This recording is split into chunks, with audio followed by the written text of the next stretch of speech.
Welcome to the Mastering the Game of Allyship podcast. I'm your host, Wendell. Today, I have a very special guest, a very special episode. This is episode number 2. Actually recorded 2 in one day. And I have my dear friend, Aria Joughin, the founder of MakeWith.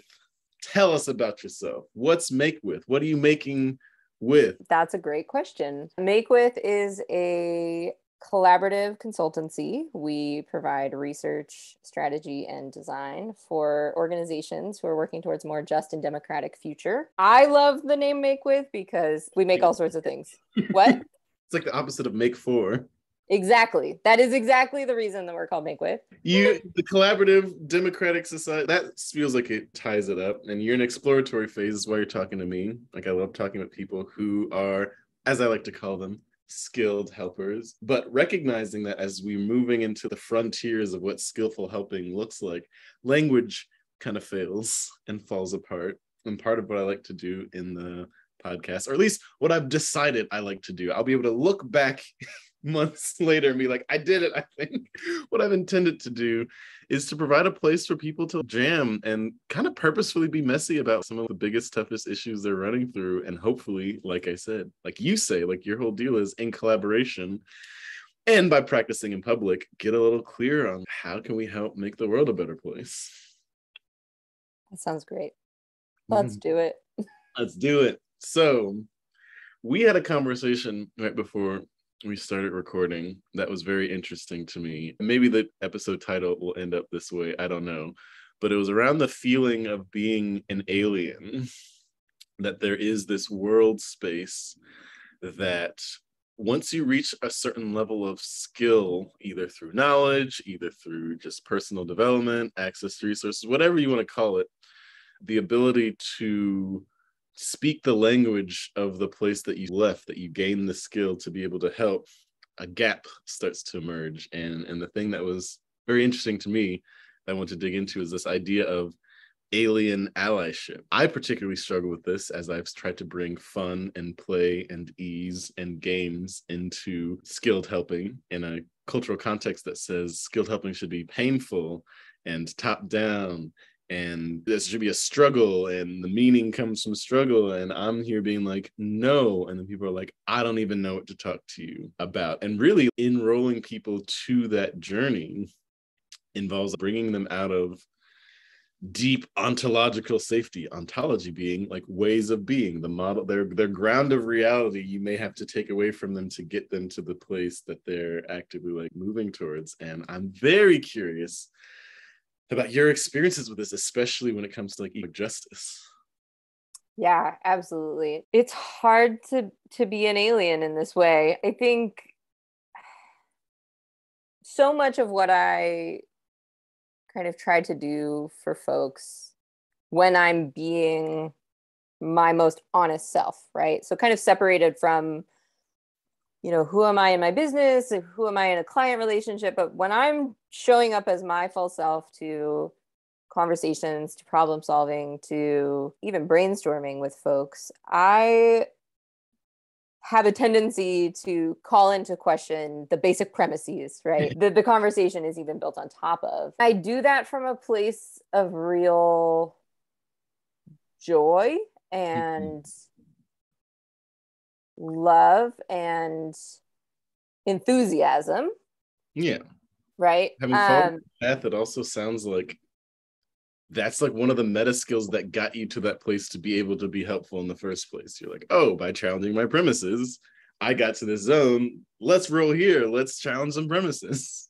Right. Exactly. And, I think a lot of people do intrinsically see the value in that and will kind of invite me into spaces to be the squeaky wheel, or to be, they're like, wow, I just so value the challenges that you bring to this conversation, or the kind of constant reminders to think about things differently. And there's almost always a moment where that comes to a head, where I kind of push, at least historically, there have been many moments where folks have been like, yes, yes, yes, right up until they're like, no, right? That was too far, or like, stop undercutting this project. Like, we need these premises. We need them. We've built this whole thing on top of them. And so if you take them away, like we're not undoing this, right? So kind of coming up at much earlier points in my career and in my life to that kind of feedback, and really wondering like but where do you go then with this ability to see alternate realities, multiple timelines, etc., where things are structured differently? What happens when those premises are the barriers for the change that people are trying to like call in, where it's like, yeah, it's cool that you want to keep those premises, but like that crisis point seems to be the place where it's just like, yo, do you want the vision or do you want this other thing? I do kind of want to dance and jam around with, because it's something that I've run into where I'm just like, okay, allyship is hard, as we conceive of it in America in 2020. It's very specifically connected to like racial justice, gender justice, all this great stuff of how do we help people grow, get in these better situations. What I found as one of the the unspoken premises, my work, and I'm curious how you would interface with that, is no one is actually willing to help someone get to a higher level of life, livelihood, quality than the one that they have. They're totally happy to give a few shekels or a leg up to just below where they're at. Sometimes they're cool at bringing them exactly where they're at, but a lot of the racial equity that emerges and the needs and the desires from Black people, et cetera, are like, well, actually, it's probably going to look like a little bit more than that because we're kind of overcutting histories of oppression. So we'd actually like to be pushed higher than you. Is that chill? And it's unspoken because I think when it's said that way, you get it's going to take a lot of time and it's going to be, and suddenly new assumptions, self-protective assumptions come in. Or you just find, even for the most successful groups, that there is this limit of effectiveness and that the emotional autoimmune system kicks in to prevent what would feel like on the side of the helpers a different kind of unfairness. Mm-hmm. Yeah, absolutely. I mean, and I'll be honest with you, I don't use the language of allyship, and I don't use it for very specific reasons, but I tend to be drawn more to the language of accompliship, I believe. Being an accomplice, being a collaborator, being a partner, being, if we understand ally to mean those things, then yes, being an ally. But I think, I guess I am curious, I might be getting to this. What do you think in comparison to that ally means right now? I think a lot of people use the language of allyship, and it's come under attack. There's been critique of this, like, almost a kind of charity orientation, right? I'm in a better position than you, and my job is to give you a leg up, right, and to help you out. And it's always been fascinating to me because like the historical like war metaphor context is that like your allies rarely were in a better position than you. Half the time they're like, oh, it's bad, we got to go against Hitler, y'all good? We'd really rather not interact with any of you, but yeah, he sucks, so like let's go. right But that's actually, I mean, and this is why I'm excited about and supportive of the work that you do and the language that you use, because I really do think that you mean something else by allyship than what the kind of common discourse is. And in the example that you just used, right, it's about identifying mutual value, mutual benefit. And that mutual benefit doesn't need to happen in a one-to-one way. It's not a transaction. It's not I give you this and you give this back and it's equal value. It doesn't need to happen in a one-to-one time frame. It's not like, this year I'm going to give you this and then you're going to give me that. It could be that I help you out this year and in 5 years something comes back to me. It could be that the way that you benefit from this doesn't come from the person that you helped, but comes from the kind of larger circulation of gifts and other kinds of support. But all of these things share a kind of underlying foundation that is built on a belief that my well-being is tied to your well-being, right? My success is tied to your success, whatever that may mean. And to that end, I am just as much committed to liberation and justice, because I want to live in that world. I want to benefit from the kind of openness and freedom and well-being and health that comes from, and joy and pleasure that comes from liberation, as I am invested in, not having and watching people suffer, right? Other people. There is selfishness here, right? Oh, yeah. Well, there's a spiritual teacher of mine said this thing that I try to latch on to every day, which is 100% for you, 100% for me. Like the new metaphor that we're moving into isn't helping is 50%, 50%, or even 90-10. Like the slider actually breaks and it goes like, oh yeah, if you are actually embedded in a system, it is truly 100% for me, 100% for you. When my kidneys are filtering my waste in my body, it's doing stuff for kidneys, and that is 100% translated to me, the body as well. And the flip side happens, my kidney goes down, we're all going down. And there's another thing around the ability to be an ally to yourself first, the ability to be like, yo, like one of my definitions of allyship is the ability to transfer the experience of well-being.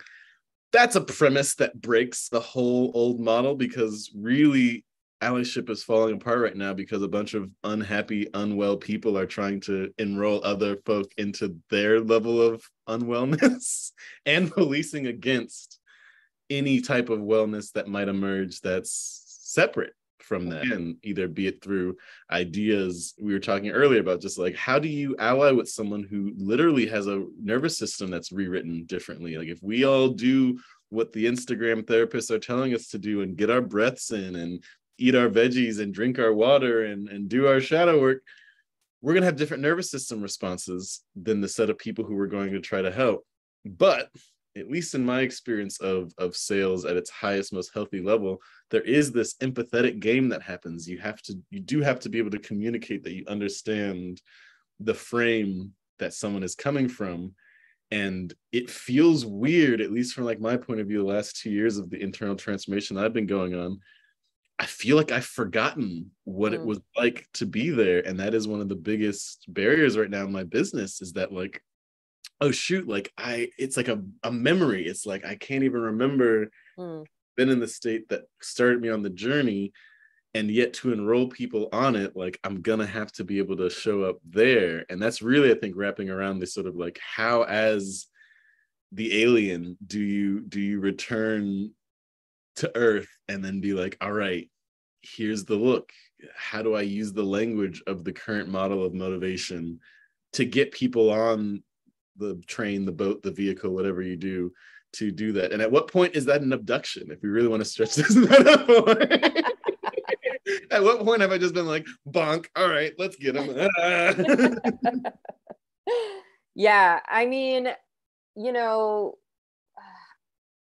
I think that the only way to really be successful in this is to become an alien. I don't think that it's possible to really create value for people, whatever that value may be that you're trying to create, without being able to connect to them and empathize with them. And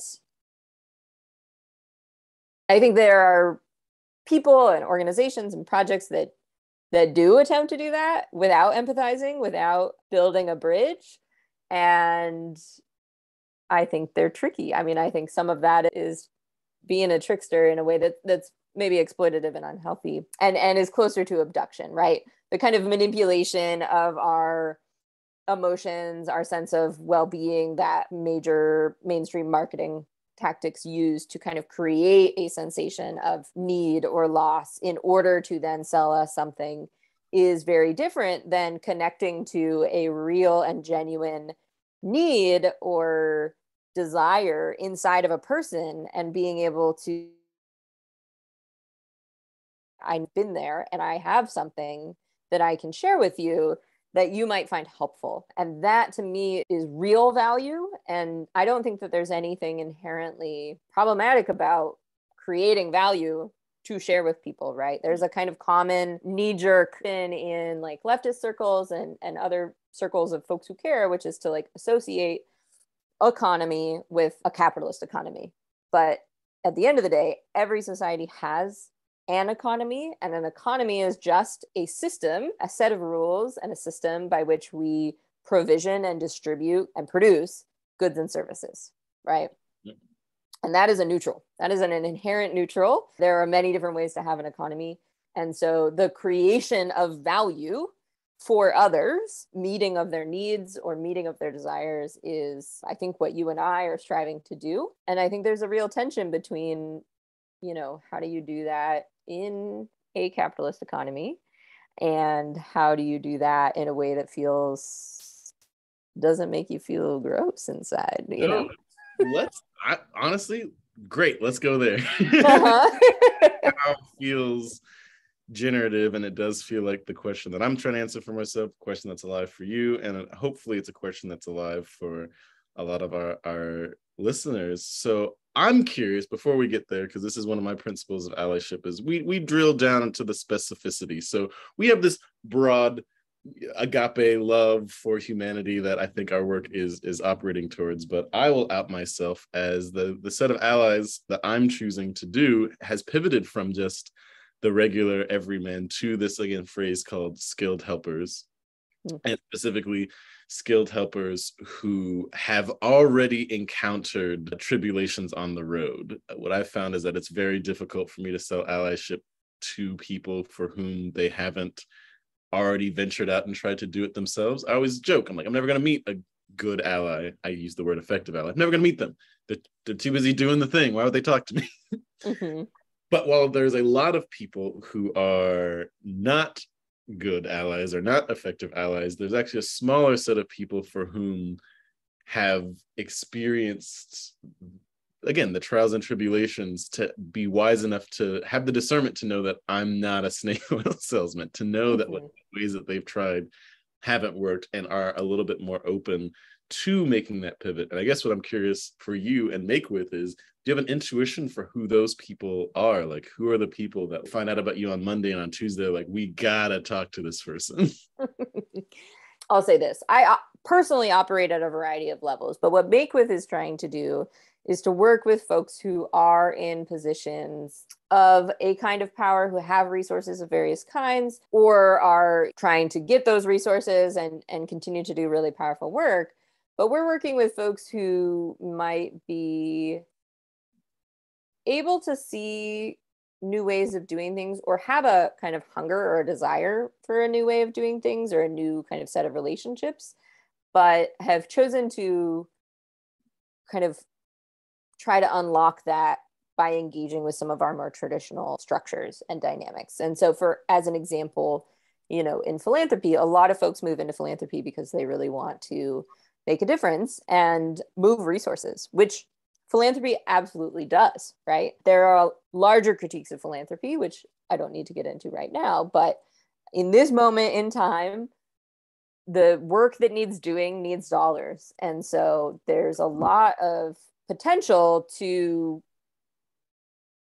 make inroads within some of these existing problematic structures to, at the very least, in the short term, unlock those dollars and send them to places that they could better be used. And so the folks that I'm really trying to connect with are ones who maybe are new to their position or their role, or have kind of moved into a place where they have a little bit more decision-making power, a little bit more opportunity to affect the dynamics in the organization, but maybe are lacking some of the tactical know-how for creating an alternative strategy, or maybe they just need an ally, right?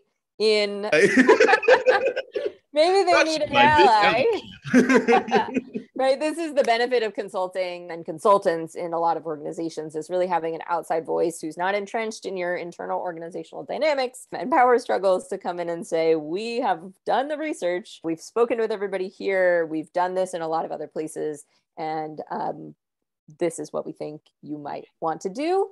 And for better or for worse, like, that can hold a lot of weight and can sometimes unlock opportunities that otherwise someone who's internal to that organization wouldn't be able to do alone. So that is one kind of value that we try to bring to these projects. That's dope. So I get a vibe, just to repeat kind of what you're saying, is that there's these people, we'll call them newly emergent power holders, that are in these organizations that have access to resources or money, or just have a vision. It seems like there are like a couple of silos. Vision holders who have enough resources to at least hire you. The emergent vision holders who have resources are trying to find ways to like use them, and so want to sort of bring you in.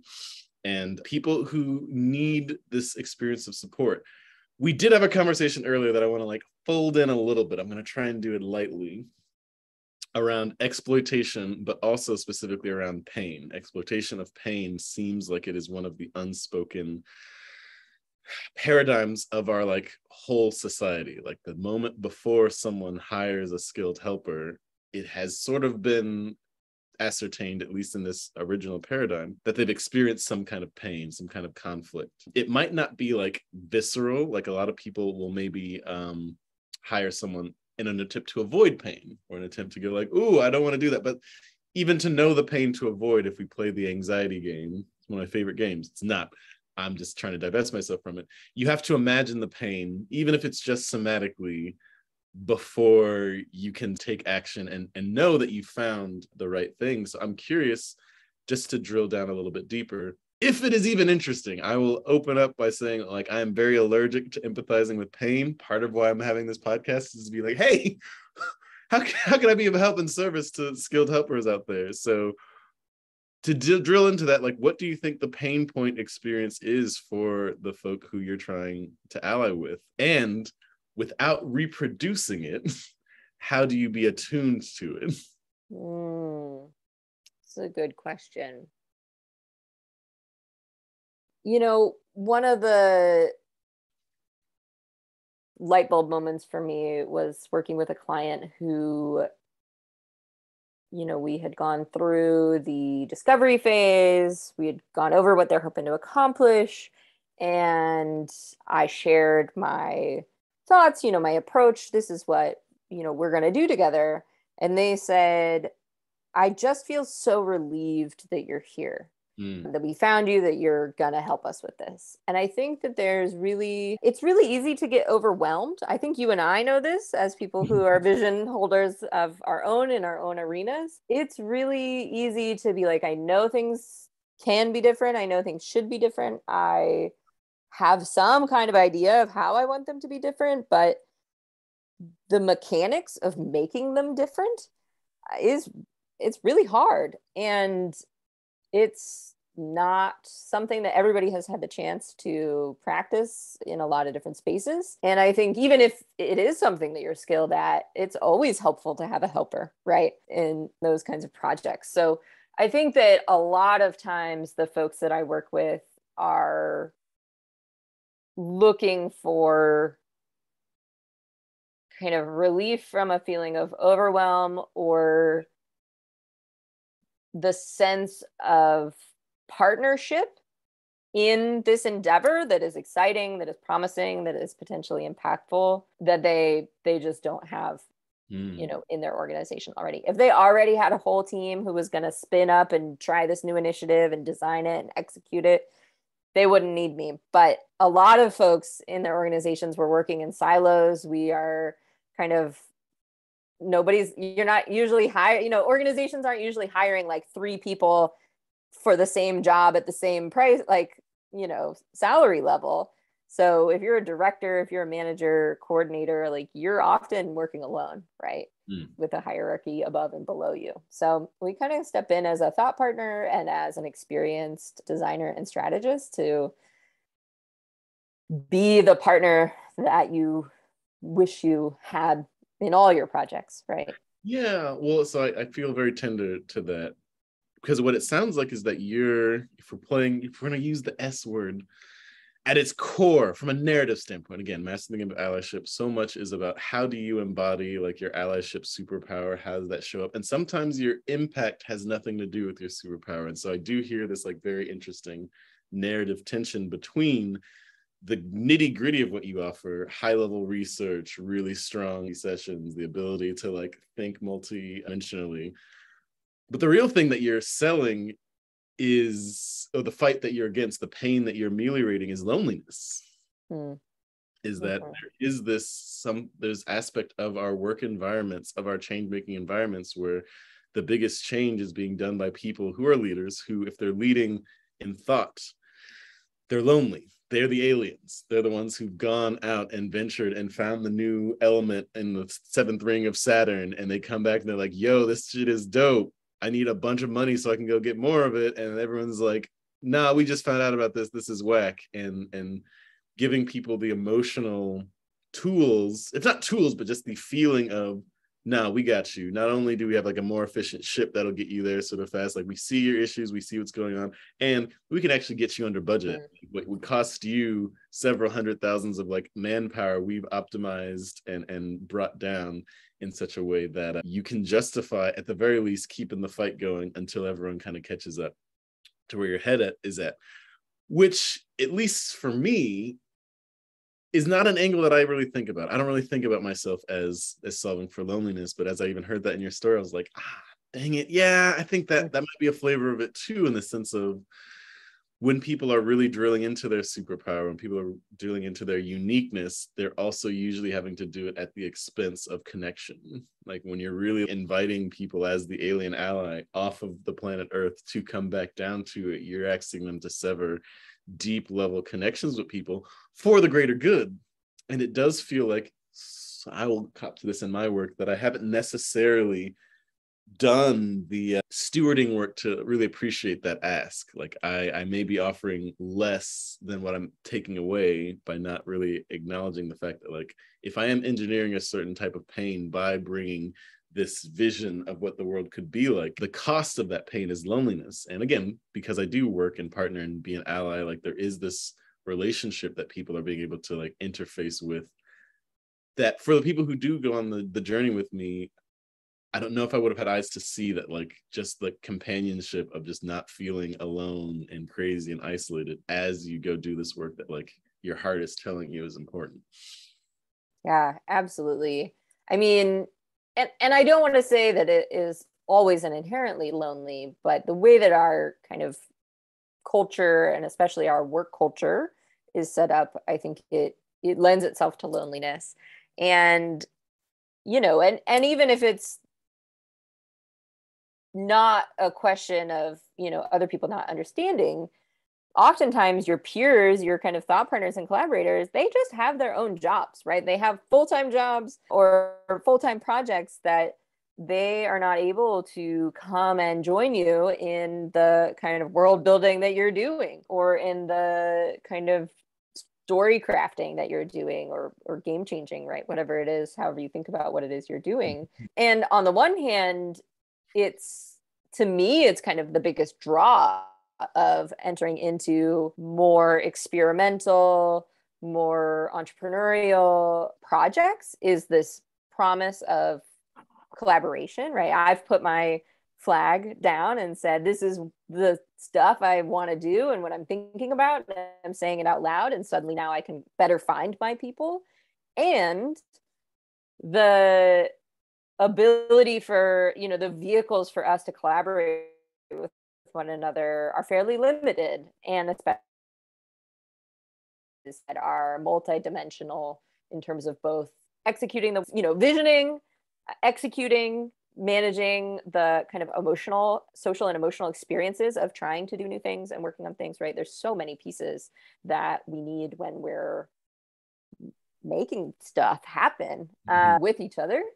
And yeah, I guess I want to be that for folks who are doing projects that I think are really worthy and really exciting. And that's, kind of how I show up in my role at MakeWith, is that partner, that collaborator. Again, it's making with, it's not making for, it's not making to. We also we're not making at, exactly. We're every here. Preposition. Yeah. Making a way. But here's a question. I got to invite you to a challenge. I haven't done this enough time to be speaking about this in this way, but my Dungeon Master brain is like, oh, I already know how to have like the different flavors of these episodes are going to go. So you've been killing the game, very like well put together, very thoughtful. It's amazing. But my rascally brain is like, well, I gotta challenge you. I gotta put this on hard mode. So we're gonna crank it. I'm gonna call this segment, I don't know why I'm doing B, hard mode. But you gotta accept it. You gotta accept the challenge. We're going into game mode. We're going into imagination space. This is the part of Mr. Rogers' Neighborhood where we go on the train and we're in fairy tale land. Do you accept the call? I accept the call. You accept the call. Okay, great. Here's the premise. Tomorrow, actually today, I'm going to say it's me. I'm going to put myself in this role. Aria, we're going to give you unlimited funding to do with your heart's content. But what we need you to do in exchange for this, you're going to be able to run all the programs, you're going to be able to do the economic justice, everything you want, everyone who you're wanting to ally with is going to get exactly what they need. You're going to be fully funded to make that stuff happen. In another timeline, we're going to need you very specifically to destroy that timeline's Aria. And the question's not if will you do it, you already consented. The question is how? Which Aria am I destroying? You're destroying a Aria, and specifically Aria's MakeWith, in another timeline. And the question is, how would you go about sabotaging your own approach? Is this a benevolent destroying, or sorry, I'm gonna have to ask you many questions. Oh yeah, it's about as neutral as it happens. Like, if we really want to set the stage, this is gonna be like a hooded figure. The destruction, they're not really gonna explain why. Your timeline will get all the benefit, everything will be dope. You can't even prove that the destruction of Aria in that timeline isn't gonna actually create better stuff. That part, I won't go as far as to say it's irrelevant. They're very specifically just bringing you in because they know that you'll know the best way to stop her.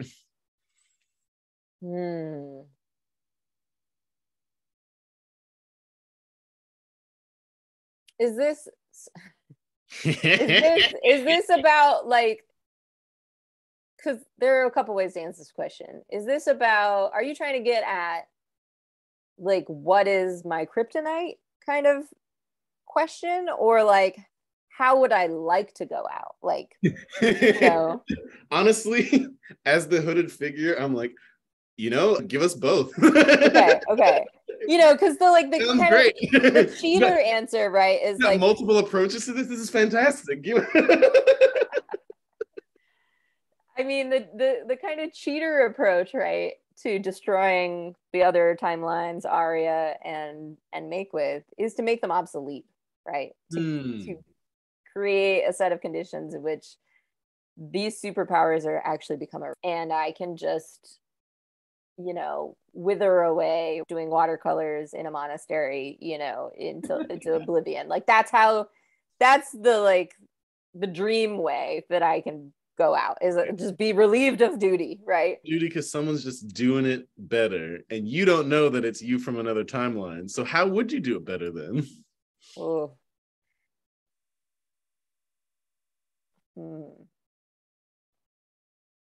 I mean, well, now we're getting into like an infinite kind of recursive loop. Like, I'm doing it better because I have all the funding, right?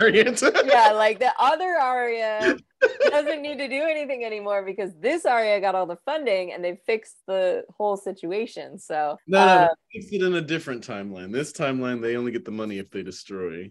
Okay, if they destroy.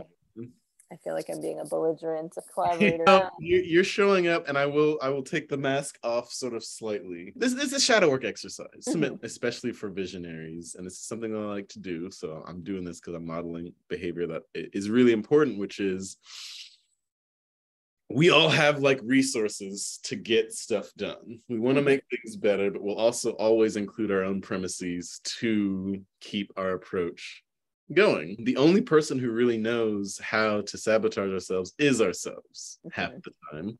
And so the ability to take even that other approach tends to create a knife sharpening effect where suddenly it's like, oh, you get to leave this call and go, oh yeah, of course, this aspect is something that I hadn't thought about. Why would I think about it? I'm the only one doing this. But it's like, no, you are competing against yourself in all the timelines. There's a timeline where you're like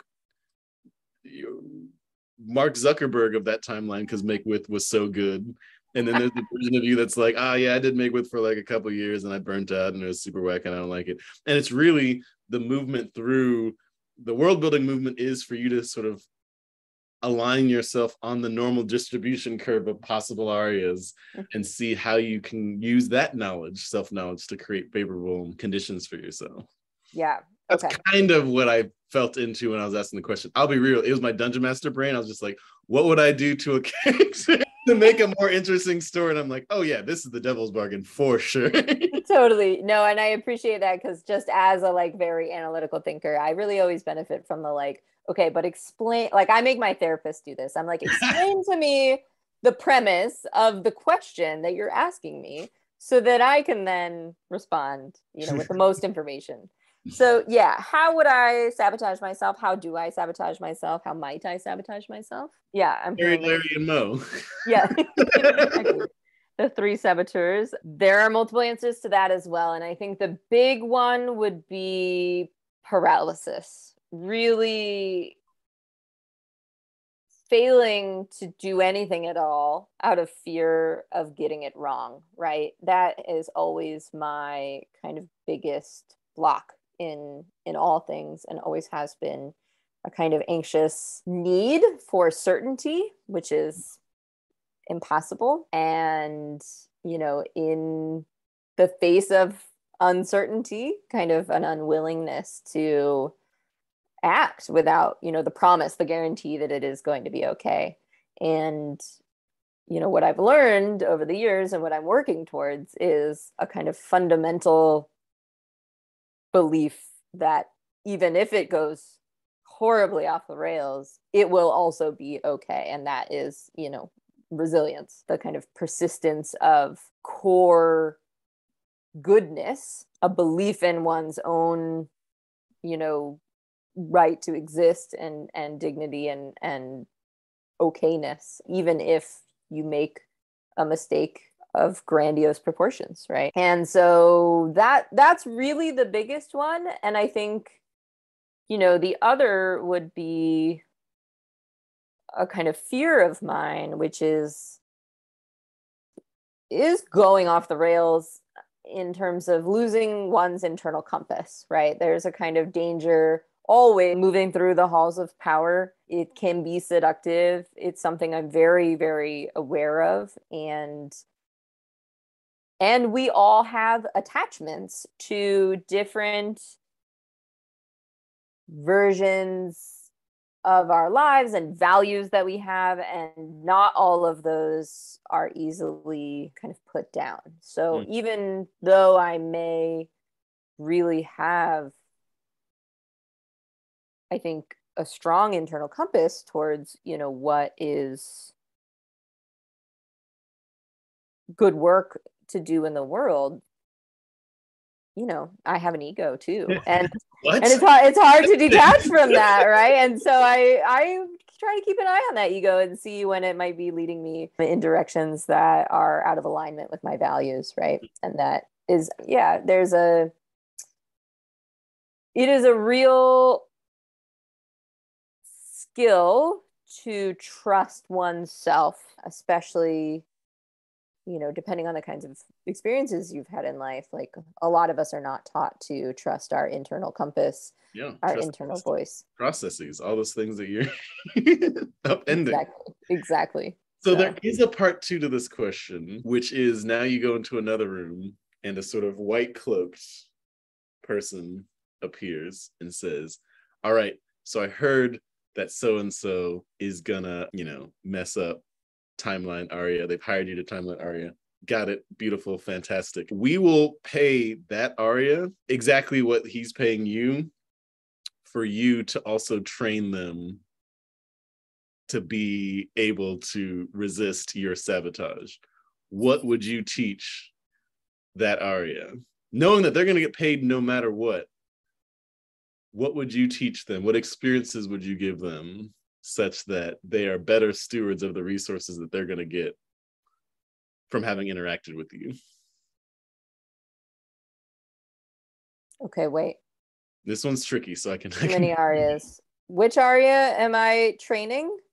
You're training the Aria that you are being paid to sabotage. Okay, right. I'm training original Aria 1 to protect themselves against Aria 2. Yes. They will be failing, is the important piece, though.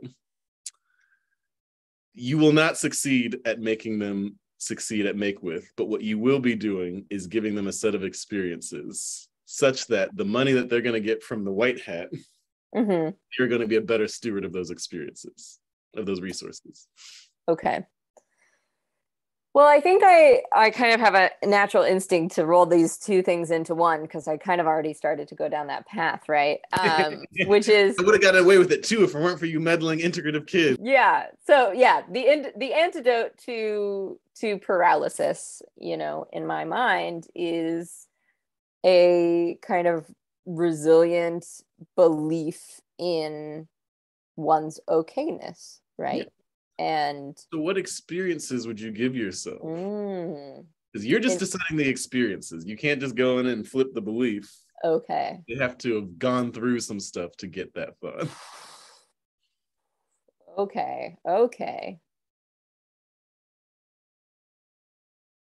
Because I will lots of therapy, right? Like, is this not work? Like, how did I start to cultivate this? I certainly did not have it. I did not have a fundamental belief in my general okayness. I definitely held a fundamental belief in my inherent badness, right? And I think a lot of us get that message from a lot of different places. Some people are getting it from religion. That's not where I got it.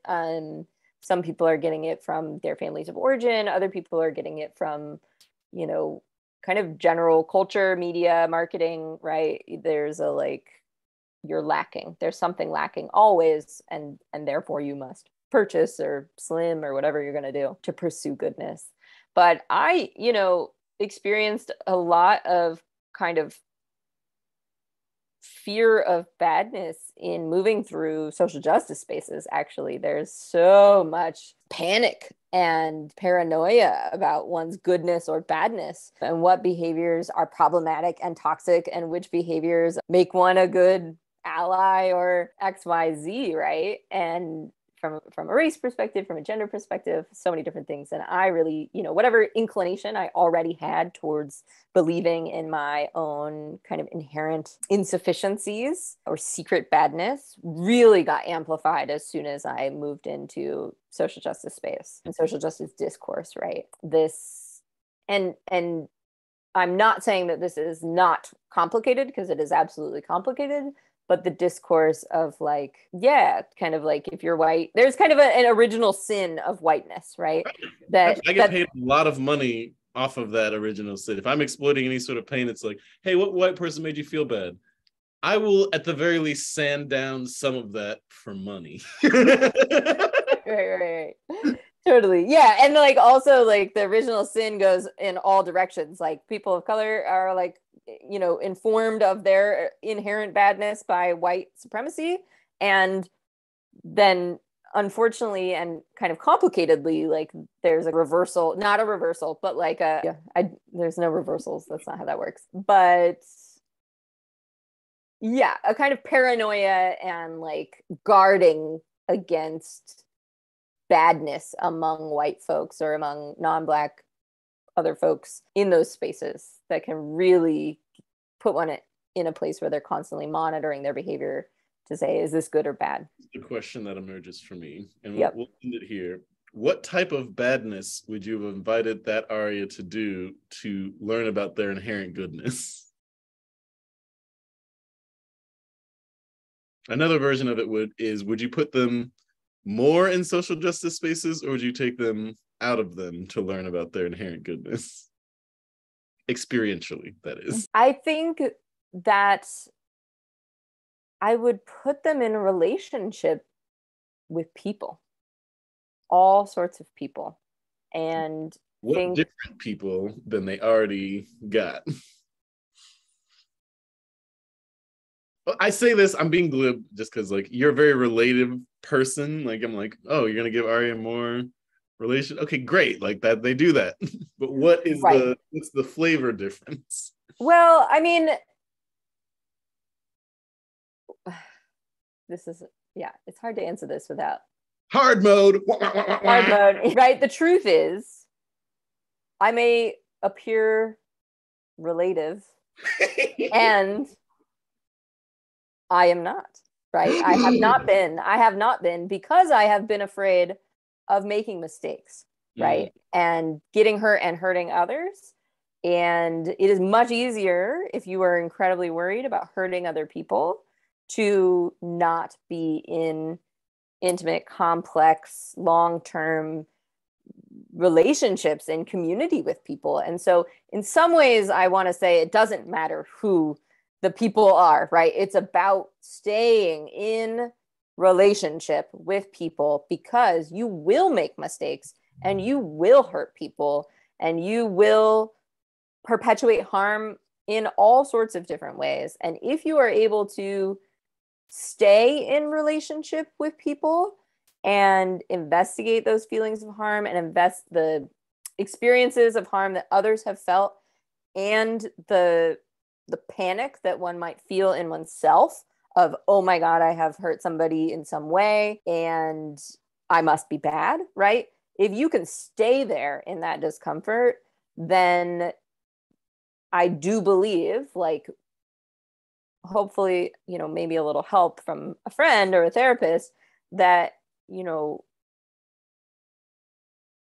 that's not the end. One does not just decide, you know, harm and then feel bad and then stop, right? That's not really an option if you're going to stay in community. And so I think the experience that moves one from a feeling of inherent badness to a feeling of inherent goodness is a commitment to persist in relationship and staying in discomfort and moving through messiness and experiencing repair and experiencing and committing to repair and restoration and sometimes letting things go and trying again and trying again and trying again, right? So I'll leave it at that.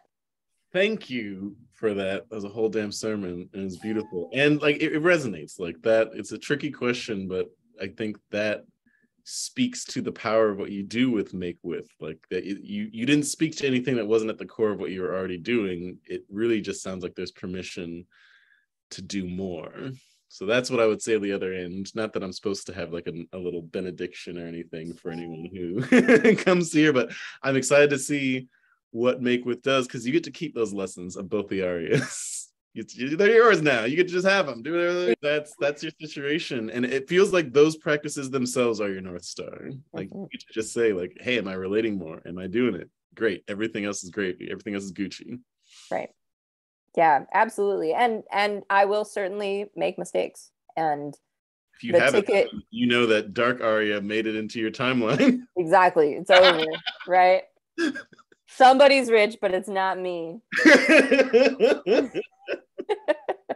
Word. Well, do you have any final plugs or words of wisdom, any calls to actions for anyone who felt intrigued by the work that you're doing and how you can best help them, support them? This is your time to lay it on the line for them. Sure. Yeah. If anything, you know, here resonates or you're interested in learning more about MakeWith, you can check us out at makewithcollaborative.com. And there'll be links. I'm certain this is something that everyone promises me, but I'm the one making the podcast. I'm certain there will be links. There will be links. I won't let you leave without links. That's how I would sabotage myself, is just be like, yeah, just he doesn't write anything down. He doesn't record a single thing. And that's how we break it.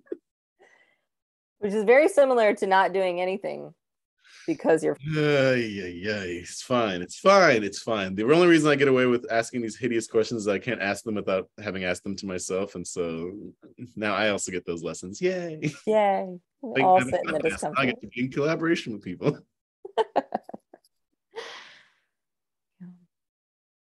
All right. Well, on that note, I will end with my usual bit of nonsense in which I lament the fact that I don't have a sign-off phrase and always revert to Bob Barker's phrase from The Price is Right. Make sure that you spay and neuter your pets, everybody. Good night.